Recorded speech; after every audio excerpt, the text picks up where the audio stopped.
Friends, ఈరోజు మంది కూర తెలుసా? బెండకాయ పులుసు, బెండకాయలు, టమాటాలు, ఉల్లిపాయలు, పచ్చిమిరపకాయలు. ఇది ఒక స్పెషల్ పులుసు. ఆ స్పెషల్ ఏంటో మీకు తర్వాత చూపిస్తా. తాలింపు వేసేసుకున్నా. తాలింపు వేగుతుంది.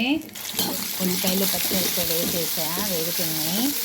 తర్వాత ఉల్లిపాయ పచ్చడి వేగినాక బెండకాయ ముక్కలు వేసుకొని, బెండకాయ ముక్కలు వేగాక టమాటాలు వేస్తా.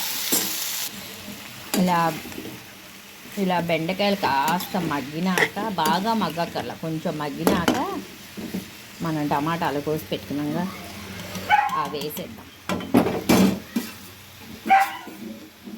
టమాటాలు వేసి కొంచెం ఉప్పు, పసుపు వేసి కొంచెంసేపు మగ్గబెడదాం. ఉప్పు, కారం, పసుపు, టమాటాలు అన్నీ వేసుకొని మగ్గించుకున్నాక దీంట్లో ఏం చేస్తున్నాం తెలుసా? అలా వాటర్ పోస్తున్నాం. ఇదేంటో తెలుసా? బెండకాయ పులుసు. ఇది ఏం పులుసో తెలుసా? దీంట్లో స్పెషల్ ఏంటో తెలుసా? మామిడికాయ తురుం, చింతపండు లేకుండా మామిడికాయ తురిమేస్తున్నా చేస్తున్నా ఫ్రెండ్స్.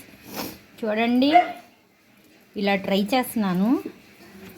ఎలా ఉందో కూడా తిని చెబుతాను, తర్వాత మీరు ట్రై చేద్దురులే, ఓకేనా?